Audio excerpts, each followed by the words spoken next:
નમસ્કાર વિદ્યાર્થી મિત્રો, સ્વાગત છે આપ સર્વ વિદ્યાર્થી મિત્રોનું તમારી પોતાની યુટ્યુબ ચેનલ ઓશન કોચિંગ ક્લાસીસમાં. વિદ્યાર્થી મિત્રો, દ્વિતીય સત્રાંત પરીક્ષા ખૂબ જ નજીક આવી રહી છે, ત્યારે દ્વિતીય સત્રાંત પરીક્ષાની તૈયારીઓ કરવા માટે આપણી ચેનલ ઓશન કોચિંગ ક્લાસીસ તમારા માટે લઈને આવી ગયું છે ધોરણ 7 સામાજિક વિજ્ઞાન વિષયનું વિકાસ મૂલ્યાંકન લક્ષી અસાઇનમેન્ટનું સોલ્યુશન. વિદ્યાર્થી મિત્રો, અગાઉના વિડીયોની અંદર આપણે પ્રશ્ન નંબર 1, 2, 3 અને 4 ના સોલ્યુશન જોઈ લીધા છે. આજના વિડીયોમાં આપણે પ્રશ્ન નંબર 5 નું સોલ્યુશન જોવાના છે. તો શરૂઆત કરી. આપણને આ સૂચના આપેલી છે, નીચેના પ્રશ્નના ઉત્તર સવિસ્તર આપો. તો 5 માંથી ગમે તે 4 લખવાના છે. એમાં પહેલો પ્રશ્ન છે, ટૂંક નોંધ લખો. ભારતની આદિવાસી જાતિઓ. ઓકે, ભારતની આદિવાસી જાતિઓને અનુસૂચિત જનજાતિઓ તરીકે ઓળખવામાં આવે છે. આદિવાસી શબ્દનો અર્થ થાય છે આદિ એટલે કે જૂના સમયથી, અને વાસી એટલે કે વસવાટ કરનાર તેવો થાય છે. આ નામમાં જ ભારતની પ્રાચીન સંસ્કૃતિ સાથે તેનો સંબંધ છે તે સ્પષ્ટ થાય છે. આદિવાસી જનજાતિના વિવિધ ઉત્સવો, રૂઢિ પરંપરાઓ, ખોરાક, પહેરવેશ, બોલી, ચિત્ર, સંગીત, નૃત્ય આ બધી આદિવાસી લોકોની આગવી વિશેષતાઓ છે. દરેક જનજાતિના સભ્યો કબીલાઈ પ્રથાથી એકબીજા સાથે જોડાયેલા છે. તેઓ શિકાર, પશુપાલન અને ખેતી દ્વારા જીવન નિર્વાહ કરતા હતા. જંગલ અને પ્રકૃતિ તેમના જીવન પર અસર કરનાર મહત્વના પરિબળો હતા. તેમના ઘરો પ્રકૃતિ સંસાધનોથી બનેલા હતા. જનજાતિના લોકો જમીન અને ખેત પેદાશો પર સંયુક્ત અધિકાર ધરાવતા હતા. તેથી તે પોતાના બનાવેલા નિયમો મુજબ બધા કુટુંબો વચ્ચે ખેત પેદાશોની વહેંચણી કરી લેતા હતા. તેમનું જીવન છે તે સામૂહિક સ્વરૂપનું હતું. તેમની અર્થવ્યવસ્થામાં પણ સામૂહિકતાનો સિદ્ધાંત પ્રવર્તતો હતો. જનજાતિના બધા સમુદાયો સામાજિક સમાનતા હતી, અને જનજાતિઓ સામાન્ય રીતે જંગલો, પર્વતો, રણપ્રદેશો અને દુર્ગમ સ્થળોએ વસવાટ કરતી હતી. આદિવાસી જનજાતિઓને કેટલીક વાર શાસકો સામે સંઘર્ષ કરવો પડ્યો હતો. આમ છતાં જનજાતિએ પોતાના સ્વતંત્ર અને સંસ્કૃતિને જાળવી રાખી હતી. બધી જનજાતિઓ તેમની જરૂરિયાત માટે એકબીજા ઉપર નિર્ભર હતી. નિર્ભરતાના સંબંધને કારણે તેમનામાં ધીરે ધીરે પરિવર્તન આવ્યું, અને જનજાતિઓની જાણકારી વિશેનો લેખિત દસ્તાવેજો આપણને મળતા નથી, પણ જનજાતિઓ તેમના સમૃદ્ધ રીતિ રિવાજો, મૌખિક પરંપરાઓ સાચવી છે, અને તેની નવી પેઢીને તે મૌખિક રીતે વારસામાં આપતી રહી છે. ઇતિહાસકારો જનજાતિનો ઇતિહાસ લખવા માટે મૌખિક પરંપરાનો ઉપયોગ કરે છે. વિદ્યાર્થી મિત્રો, જો તમને આ સોલ્યુશન યોગ્ય લાગે તો કોમેન્ટ કરવાનું ભૂલતા નહીં. શું કોમેન્ટ કરવાની છે? OCC is the best. આવી કોમેન્ટ કરવાનું તમારે ભૂલવાનું નથી. કઈ કોમેન્ટ કરવાની છે? OCC is the best. અને આવા અલગ અલગ પ્રકારના સોલ્યુશનના વિડીયો છે તમને આપણી ચેનલ ઓશન કોચિંગ ક્લાસીસ ઉપરથી મળતા રહેવાના છે, પણ કોમેન્ટ કરવાનું ભૂલાય નહીં, કેમ કે હંમેશા તમારી સાથે રહેવાના છીએ અને હંમેશા રહ્યા પણ છીએ. ટૂંક નોંધ લખો. અહોમ રાજ્ય. 13મી સદીમાં અહોમ લોકો હાલના મ્યાનમારથી ભારત આવીને અસમમાં બ્રહ્મપુત્ર નદીના ખીણ પ્રદેશમાં વસ્યા હતા. તેમણે ભૂયાની જૂની રાજકીય વ્યવસ્થાને બદલીને એક નવા રાજ્યની સ્થાપના કરી હતી, અને 16મી સદીમાં ચૂંટીઓ અને કોછાજો રાજ્યને પોતાના રાજ્યમાં ભેળવીને તેમજ આસપાસની જનજાતિઓને જીતીને તેમણે એક વિશાળ અહોમ રાજ્યની સ્થાપના કરી હતી. 17મી સદીમાં અહોમ રાજ્યના લોકો દાળુગોરો અને તોપો બનાવી શકતા હતા. દક્ષિણ પશ્ચિમ તરફથી આવેલી અહોમ લોકો પર ઘણા આક્રમણો થયા, જેમાં 1662માં મીર જુમલાના નેતૃત્વ હેઠળની મુઘલ સેના સામે બહાદુરીપૂર્વક લડ્યા છતાં અહોમ લોકોની હાર થઈ. અહોમ રાજ્ય બળજબરીપૂર્વકના શ્રમ પર આધારિત હતું, અને રાજ્ય માટે બળજબરીથી કામ કરાવાતા લોકોને પાઈક કહેવાતા.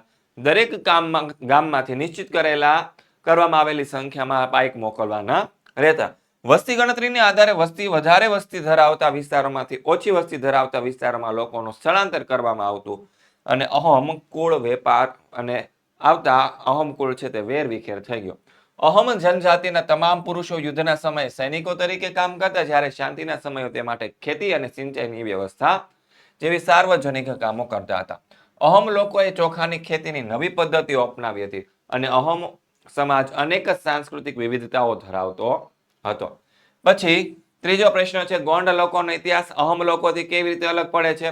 તો અહોમ લોકો 13મી સદીમાં મ્યાનમારથી આવીને અસમના બ્રહ્મપુત્રીના નદીના ખીણ વિસ્તારમાં આવીને વસ્યા હતા. તેમણે ભૂયા એટલે કે ભૂસ્વામીની જૂની રાજકીય વ્યવસ્થાને બદલીને નવા રાજ્યની સ્થાપના કરી હતી. 16મી સદીમાં તેમણે ચૂંટીઓ અને કોછાજો રાજ્યને પોતાના રાજ્યમાં ભેળવી તેમજ આજુબાજુની જનજાતિઓ પર વિજય મેળવી વિશાળ અહોમ રાજ્યની જે સ્થાપના છે તે કરવામાં આવી હતી. 17મી સદીમાં અહોમ લોકો દારૂગોળો અને તોપોનું નિર્માણ કરી શકતા હતા. 1662માં મીર જુમલાના નેતૃત્વ હેઠળની મુઘલ સેના સામે છે બહાદુરીપૂર્વક લડ્યા હોવા છતાં અહોમ લોકો પરાજિત થયા હતા.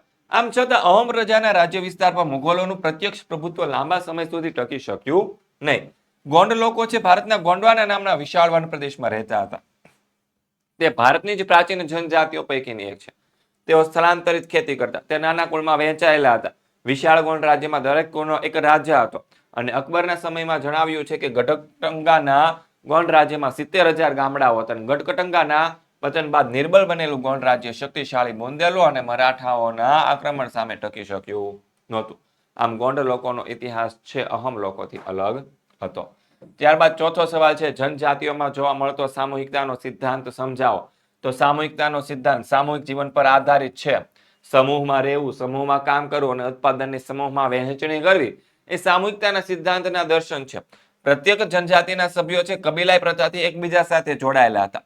એટલે કે તેઓ સમૂહમાં રહેતા હતા. જનજાતિના લોકોના જમીનની માલિકી સંયુક્ત હતી. એ જમીન પર તેઓ કામ કરીને જે પેદાશો ઉત્પન્ન કરતા હતા તેની વહેંચણી પોતે બનાવેલા નિયમો મુજબ પરિવારમાં કરી લેતા હતા. આમ જનજાતિના લોકોનું જીવન સામૂહિકતાના સિદ્ધાંત પર આધારિત હતું. આ ઉપરાંત તેમનું જીવન સામૂહિક સ્વરૂપનું હોવાથી તેમની અર્થવ્યવસ્થામાં પણ સામૂહિકતાનો સિદ્ધાંત જોવા મળે છે. પ્રકરણ નંબર 6 માંથી પહેલો સવાલ નટ બજાણિયાનો પરિચય આપો. તો નટ બજાણિયા એ ગુજરાતની વિચરતી જાતિ છે. તેઓ અંગ કરતબની અનેક કલાઓ જાણતા હોય છે. તેઓ બજારમાં કે રસ્તા પર જાદુ કરવા, દોરડા પર લાકડી પર ચાલવું વગેરે કરતબો કરીને લોકોનું મનોરંજન કરતા હોય છે. એ કરતબો કરીને તેઓ ગુજરાન ચલાવે છે. તેઓ અશિક્ષિત અને ગરીબ હોવાથી સમાજના મૂળ પ્રવાહથી દૂર રહ્યા છે. તેઓ એક સ્થળેથી બીજા સ્થળે સતત ફરતા રહેતા હોવાથી પ્રગતિ કરી શક્યા નથી. હવે તો તેમનો પરંપરાગત વ્યવસાય પણ બંધ થઈ ગયો છે. તેથી તેઓ દેશના મુખ્ય પ્રવાહ સાથે જોડાઈ ગયા છે.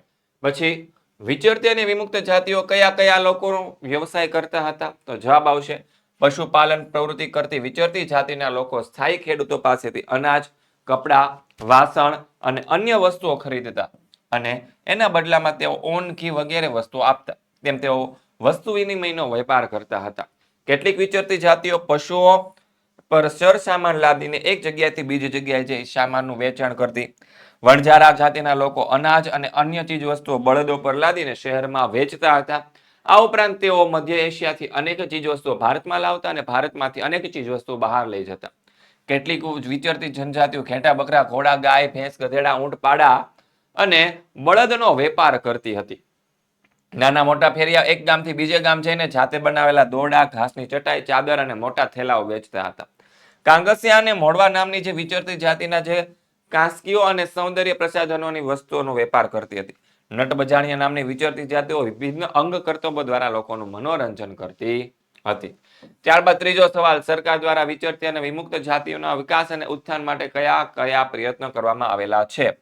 તો પેલું છે સ્વતંત્રતા પછી ભારત સરકારે ઈસવીસન 1952માં વિચરતી વિમુક્ત જાતિને ક્રિમિનલ ટ્રાઇબ્સ એક્ટ 1871ના કાયદામાંથી મુક્ત કરીને તેને વિમુક્ત જાતિઓ તરીકે સન્માનભર્યું સ્થાન આપ્યું. પછી બીજું શું છે? આ જાતિના વિકાસ માટે અને તેની સંસ્કૃતિની જાળવણી માટે સરકારે અભ્યાસ કરાવી અને તેના આધારે 2008માં એક વિસ્તૃત અહેવાલ છે તે તૈયાર કરાવ્યો. એ અહેવાલને આધારે તેને બંધારણીય રીતે વિચરતી અને વિમુક્ત જાતિનો દરજ્જો આપી માનવ અધિકારો આપ્યા. ત્રીજું શું છે? ભારત સરકારે વિચરતી અને વિમુક્ત જાતિ અને અતિ પછાત અને વધુ પછાત જાતિઓમાં મૂકી તેના વિકાસ માટે વિશિષ્ટ યોજનાઓ બનાવી છે. એ યોજનામાં તેમને સ્થાયી કરવા જેવી બાબતોનો સમાવેશ કર્યો છે. આ જાતિના બાળકો માટે ખાસ આશ્રમ શાળાઓ અને છાત્રાલયો સ્થાપવામાં આવ્યા છે. પછી ચોથું છે કેન્દ્ર સરકારે અને રાજ્ય સરકારોએ આ જાતિના ઉત્કર્ષ માટે કેટલીક વિશિષ્ટ યોજનાઓ બનાવી છે. સમાજના સામાન્ય પ્રવાહમાં ભેળવવાનો તેઓને પ્રયત્ન કર્યા છે. સરકારે શિક્ષણ, સ્વાસ્થ્ય, સ્વચ્છતા, મકાન વગેરેની સુવિધાઓ આપીને તેમને રોજગારી મળે તેવું વાતાવરણ ઊભું કર્યું છે. હવે જોઈએ પ્રકરણ નંબર 7ના ટૂંક નોંધ સૂફી આંદોલન જોઈએ. ભાઈ સૂફી આંદોલન એ ભારતમાં મધ્યયુગ દરમિયાન શરૂ થયેલા ધાર્મિક આંદોલન પૈકીનું એક મહત્વનું આંદોલન હતું. સૂફી આંદોલન એ ભારતનું ધાર્મિક સામાજિક આંદોલન હતું. તેને દેશમાં હિન્દુ મુસ્લિમ સાંસ્કૃતિક સમન્વયને જન્મ આપ્યો હતો. સૂફી શબ્દ છે ઇસ્લામના ધાર્મિક વિચારો દર્શાવે છે. તેનો મત ઈશ્વર અને માનવી વચ્ચેના પ્રેમનો સંબંધ સ્થાપિત કરવાનો છે. ભારતમાં સૂફી મત ફેલાવનાર મુખ્ય 4 પરંપરાઓ હતી. એક ચિશ્તી, સુહરાવર્દી, કાદરી અને નક્શબંધી. અને સૂફી આંદોલનમાં ચિશ્તી અને સુહરાવર્દી પરંપરા ખૂબ જ લોકપ્રિય બની હતી. અને બગદાદના શિયાબુદ્દીન સુહરાવર્દીએ સુહરાવર્દી પરંપરાની સ્થાપના કરી હતી. અને અજમેરના મોઇનુદ્દીન ચિશ્તી અજમેરમાં ચિશ્તી પરંપરાની સ્થાપના કરી હતી. તેઓ કોમી એકતાનો ઉમદા દ્રષ્ટાંત મળે છે. મોઇનુદ્દીન ચિશ્તીના અવસાન પછી તેઓ મહાન સૂફી સંત તરીકે ખૂબ જ પ્રખ્યાત થયા હતા.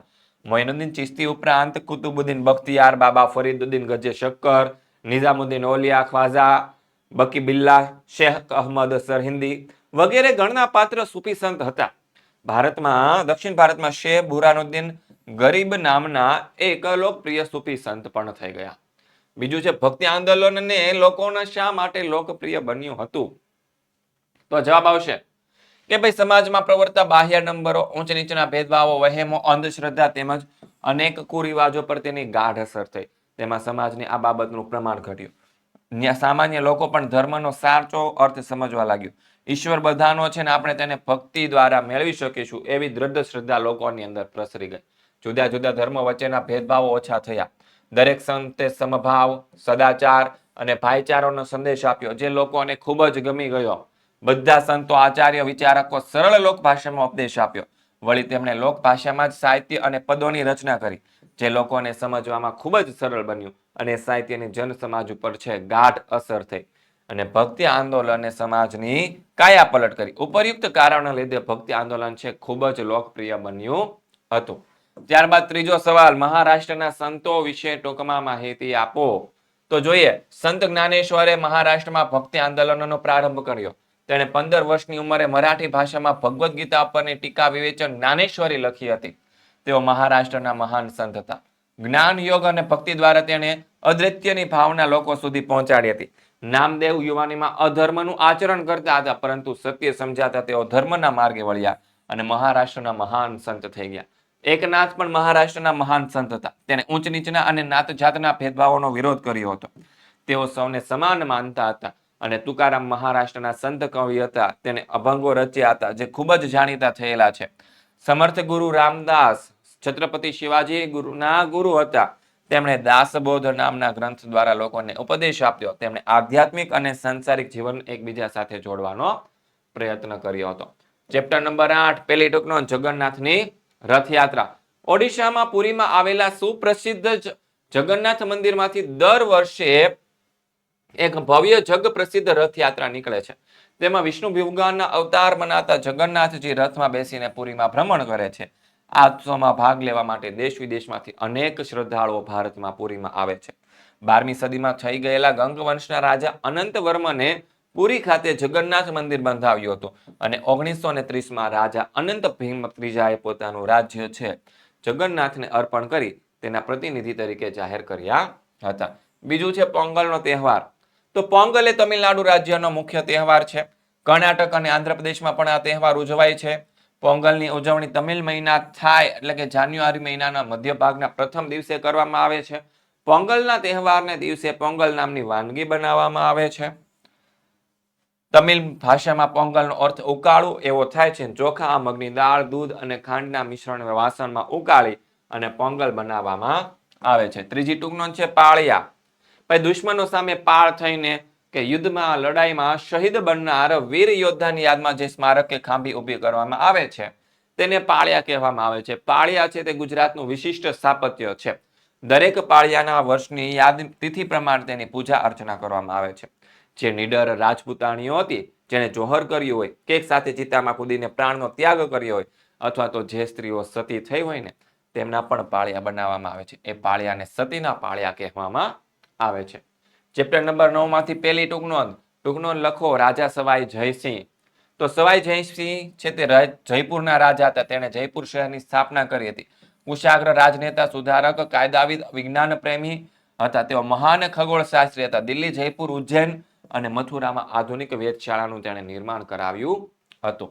પછી બીજું છે 18મી સદીના ભારતની રાજકીય સ્થિતિનો ચિતાર આપો. તો 18મી સદી દરમિયાન ભારતમાં અનેક રાજકીય ફેરફારો થયા. 1707 મુઘલ બાદશાહ ઔરંગઝેબનું અવસાન થયું. એ પછીના શાસકોની નિર્બળતાને કારણે ભારતમાં નાના નાના રાજ્યોનો ઉદય થયો. ઔરંગઝેબના અવસાન પછી મુઘલ ગાદી પર અનુક્રમે બહાદુર શાહ, જહાંગીર શાહ, ફરુખ હસ્યર, મોહમ્મદ શાહ, શાહ આલમ બીજો આ બધા શાસકો આવ્યા. આ બધા શાસકોમાં મુઘલ ગાદીને સાચવી શક્યા નહીં. અંગ્રેજોએ બક્સરના યુદ્ધમાં શાહ આલમ બીજાને હરાવીને તેને કંપનીનો પેન્શનર બનાવી દીધો. 1757 અંગ્રેજોએ બંગાળના નવાબ સિરાજ ઉદ્દૌલાને પ્લાસીના યુદ્ધમાં હરાવીને બંગાળમાં કંપનીનું શાસન સ્થાપી દીધું. પરિણામે બંગાળના નવાબ શાસનનો અંત આવ્યો. મુઘલ સામ્રાજ્યના પતન બાદ રાજસ્થાનમાં જયપુર સૌથી શક્તિશાળી રાજ્ય બન્યું હતું. રાજા સવાઈ જયસિંહે જયપુર શહેરની સ્થાપના કરી. એ રાજસ્થાનમાં જોધપુર, બિકાનેર, કોટા, મેવાડ, બુંદી, શિહોરી વગેરે મુખ્ય રાજપૂત રાજ્ય હતા. શીખ સમૂહના શક્તિશાળી નેતા રણજીતસિંહજીએ પંજાબમાં શીખ સામ્રાજ્યનો વિસ્તાર કર્યો. રણજીતસિંહના અવસાન પછી અંગ્રેજોએ 1849માં શીખ સામ્રાજ્યને બ્રિટિશ સામ્રાજ્યમાં ભેળવી દીધું. બીજાપુરના સુલતાન મુઘલ બાદશાહ ઔરંગઝેબ પોર્ટુગીઝો વચ્ચે હંપાવીને છત્રપતિ શિવાજીએ મહારાષ્ટ્રમાં એક સ્વતંત્ર મરાઠા સામ્રાજ્યની સ્થાપના કરી અને 1707માં મરાઠા રાજ્યમાં પેશવાઈ શાસન શરૂ થયું.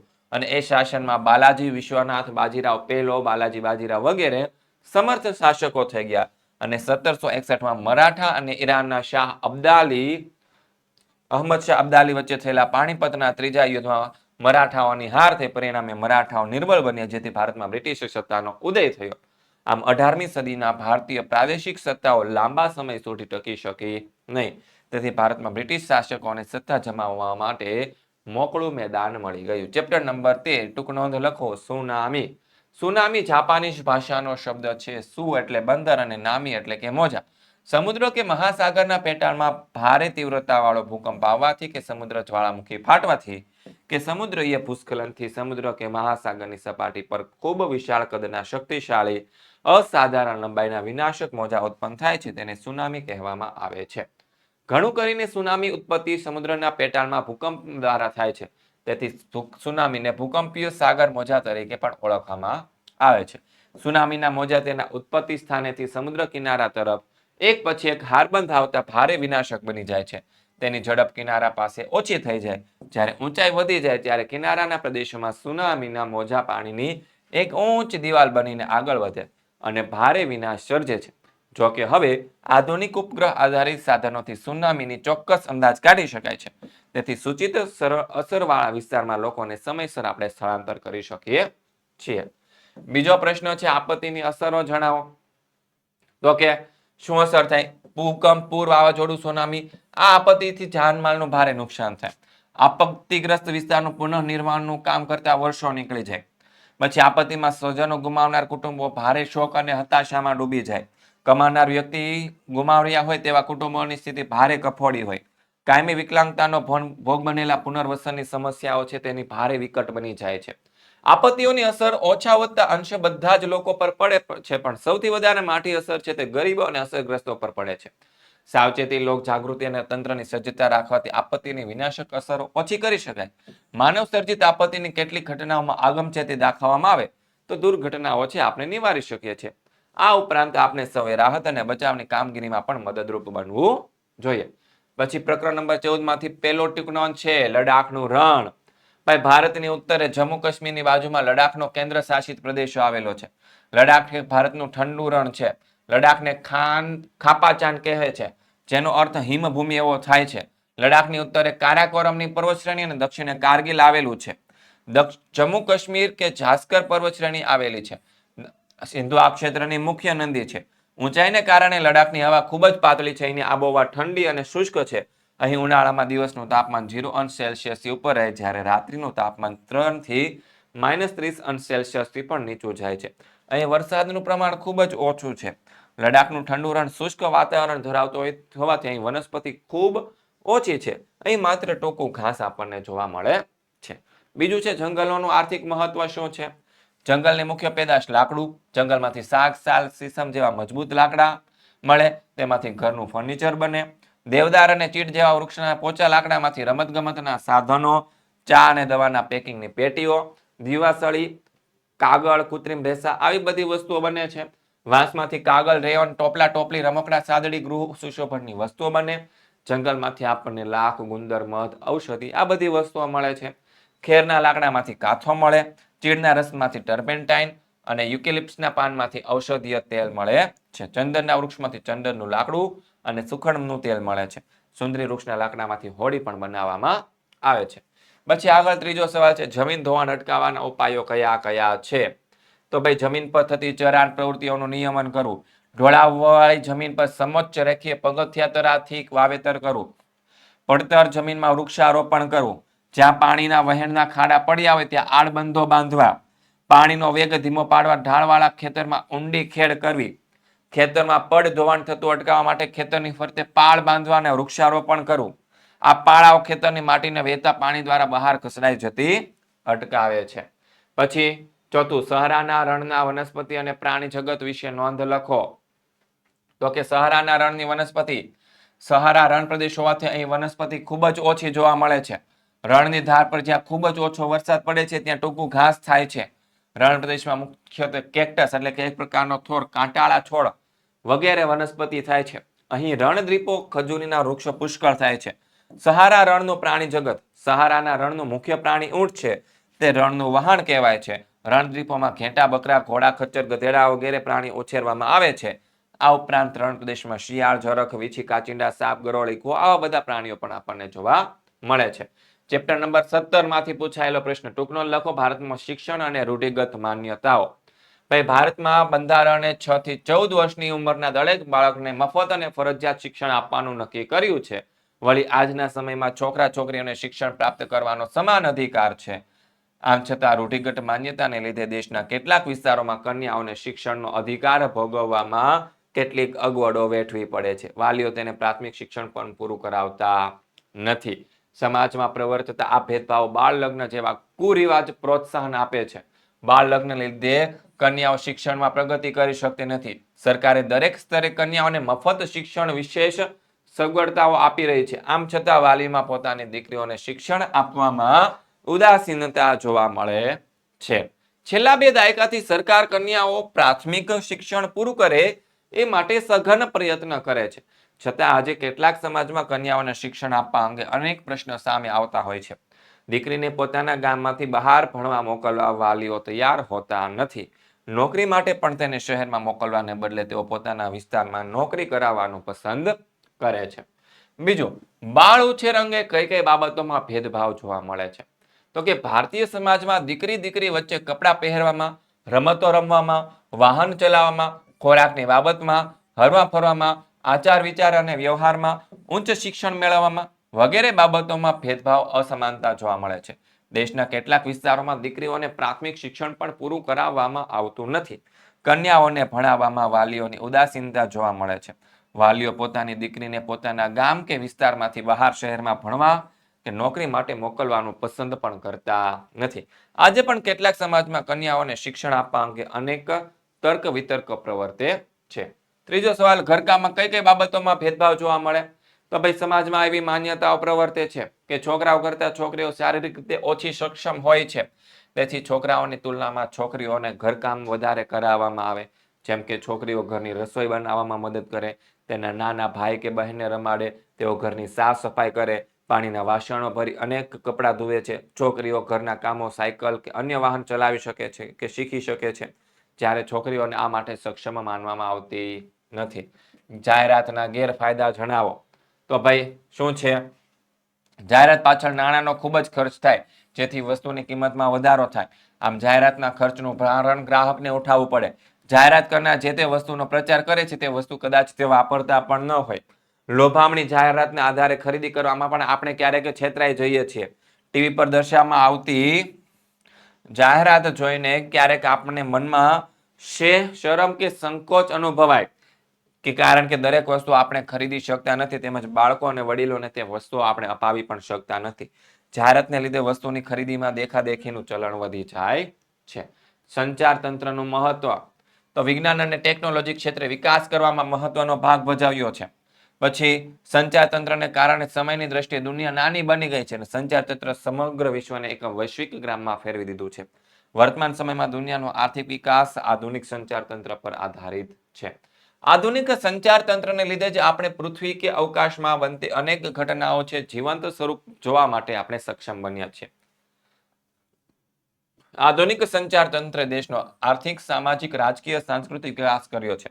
તદુપરાંત તેને રાષ્ટ્રીય એકતા અને અખંડિતતાને જાળવવામાં મહત્વની ભૂમિકા ભજવી છે. વિકસિત સંચાર તંત્રને કારણે જ ભારત જેવા વિશાળ દેશમાં ભૂકંપ, પૂર, વાવાઝોડું, સુનામી, દુષ્કાળ જેવી કુદરતી આપત્તિઓ તેમજ આગ, બોમ્બ વિસ્ફોટ, ઔદ્યોગિક અકસ્માત અને હુલ્લડ જેવી માનવ સર્જિત આપત્તિ સમયે ઝડપથી આપત્તિ વ્યવસ્થાપન કરી શકાય છે. આપેલા સંચાર માધ્યમનો પરિચય આપો. વર્તમાન પત્રો દ્વારા દુનિયાના કોઈ પણ ખૂણે બનતી ઘટનાઓ, જાહેરાતો, દુઃખદ નોંધો, આજનું ભવિષ્ય, પંચાંગ, વિશેષ દિન, તિથિ, ચોઘડિયા વગેરેની જાણકારી પ્રાપ્ત કરી શકાય છે. ગુજરાતમાં લગભગ 25 કરતા વધારે વર્તમાન પત્રો પ્રસિદ્ધ થાય છે. આમ ભારતમાં વિવિધ ભાષાઓમાં આશરે 80,000 કરતા વધારે અને વિવિધ ભાષાઓમાં લાખોની સંખ્યામાં સામાયિકો છે તે પસાર થાય છે. પછી કૃત્રિમ ઉપગ્રહનો ઉપયોગ. ચોથી ટૂંક નોંધ. માનવ સર્જિત કૃત્રિમ ઉપગ્રહ સંચાર માધ્યમ તરીકે ખૂબ જ ઉપયોગી છે. અવકાશમાં તરતા મૂકવામાં આવેલા કૃત્રિમ ઉપગ્રહો દ્વારા છે રોજિંદા સમાચારો, મોસમની ગતિવિધિ તેમજ અન્ય કાર્યક્રમો પૃથ્વી પર કોઈ પણ સ્થળે ટેલિવિઝન, કમ્પ્યુટર, મોબાઈલ ફોન જેવા સંચાર માધ્યમ દ્વારા આપણે પ્રાપ્ત કરી શકીએ છીએ.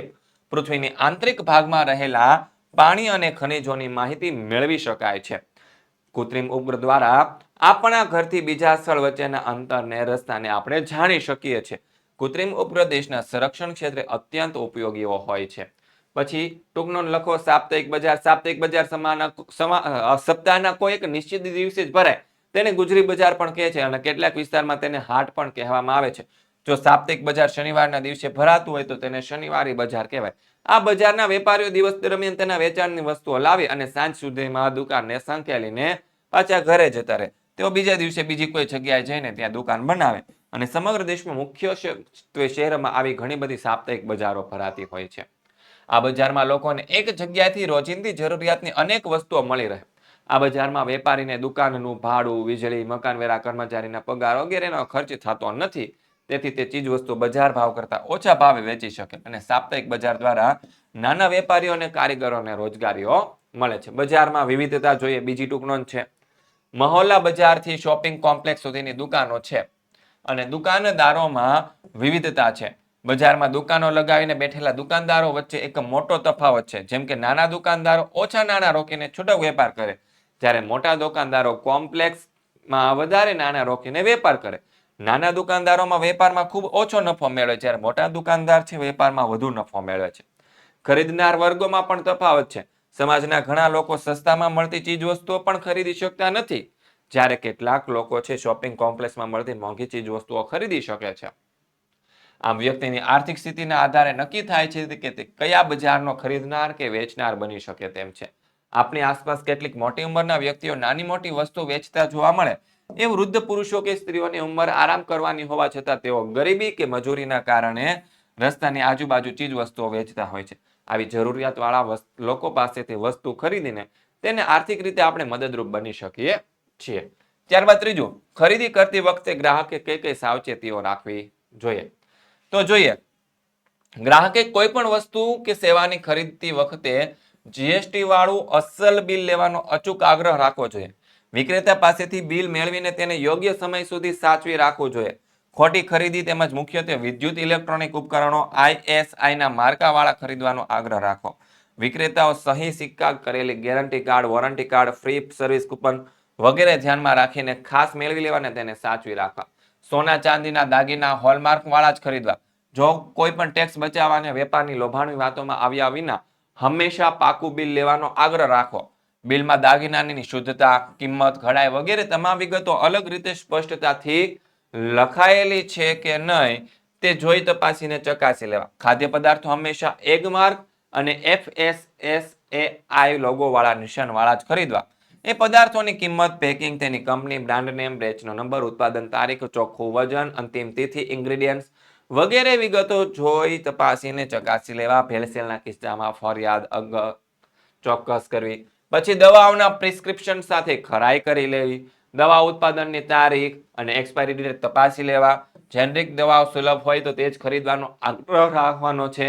તૈયાર કપડાં ખરીદતી વખતે કાપડ, કલર, સિલાઈ, જરી ભરત, માપ, સાઈઝ વગેરે વસ્તુ તપાસી લેવી. ગેસ સિલિન્ડરમાં સીલ અને વજન તપાસવા. રિક્ષા કે ટેક્સીમાં 0 મીટર કરાવીને બેસવું. વાહનમાં પેટ્રોલમાં ડીઝલ ભરાવતી વખતે પંપના ઇન્ડિકેટર પર 0 મીટર રીડિંગ જોઈ લેવું. તેમજ સાધનમાં કેરોસીન ભરતી વખતે માફીન નીચે બેસી ગયા પછી પૂરેપૂરું કેરોસીન છે તે ભરાવવું. પોતાના સંતાનને શાળામાં પ્રવેશ મેળવતી વખતે શાળામાં સલામતીની વ્યવસ્થા અને શિક્ષકોની શૈક્ષણિક લાયકાતોની વિગત મેળવી લેવી. ફી ભર્યાની પાકી રસીદ મેળવી લેવી. જીવન વીમા પોલિસી અને વાહન વીમા પોલિસીની શરતો સમજી લેવી. પોલિસીના અસલ દસ્તાવેજો છે તે અચૂક મેળવી લેવા અને સાચવવા. ગ્રાહકે ભેટ કૂપન, ઇનામી, ડિસ્કાઉન્ટ જેવી લોભાવણી જાહેરાતોથી લલચાઈને દેખાદેખીથી કે સેલમાંથી બિનજરૂરી ખોટી ખરીદી કરવી જોઈએ નહીં. પોતાની જરૂરિયાત પૂરતી જ વસ્તુઓ ખરીદવી જોઈએ. ભળતી કે હલકી ગુણવત્તાવાળી વસ્તુ ખરીદી ન જાય તેની સાવચેતી ગ્રાહકે જ રાખવી જોઈએ. અને ખરીદવીમાં છેતરાયા હોય તો વર્તમાનપત્ર દ્વારા તેની જાણ અન્યને અપાવી જેથી તેઓ છેતરતા અટકી શકાય. બજારના પ્રકારો જણાવી તેની જરૂરિયાતો જણાવો. તો બજારના પ્રકાર છે મહોલ્લા બજાર, સાપ્તાહિક બજાર, મોટા મોટા શોપિંગ કોમ્પ્લેક્સ, શોપિંગ મોલ, નિયંત્રિત બજાર અને ઓનલાઈન બજાર. હવે બજારની જરૂરિયાતો જોઈએ. ગ્રાહક અથવા તો વ્યક્તિને પોતાની જીવન જરૂરિયાતની ચીજ વસ્તુઓ અને મોજ શોખની વસ્તુઓ ખરીદવા માટે. વેપારી ચીજ વસ્તુઓ વેચવા માટે. ઉત્પાદકો પોતાના ઉત્પાદનની વસ્તુઓ વેચવા માટે. નાની મોટી કંપનીઓની વિવિધ બ્રાન્ડની વસ્તુઓ વેચવા માટે. ખેડૂતો પોતાની ખેત પેદાશો વેચવા માટે. વ્યવસાયકારો પોતાના વ્યવસાય માટેની ચીજ વસ્તુઓ ખરીદવા માટે. તો આ બજારની જરૂરિયાત છે. વિદ્યાર્થી મિત્રો, અહીં તમારું વિકાસ મૂલ્યાંકન લક્ષી અસાઇનમેન્ટ જે છે ધોરણ 7 નું અહીં સંપૂર્ણપણે આપણે પૂરું કરીએ છીએ. ઓકે, નેક્સ્ટ આવા વિડીયોની અંદર તમને 8મા ધોરણના અંદર ફરીથી મળવાના છીએ. ત્યાં સુધી જય હિન્દ, જય ભારત.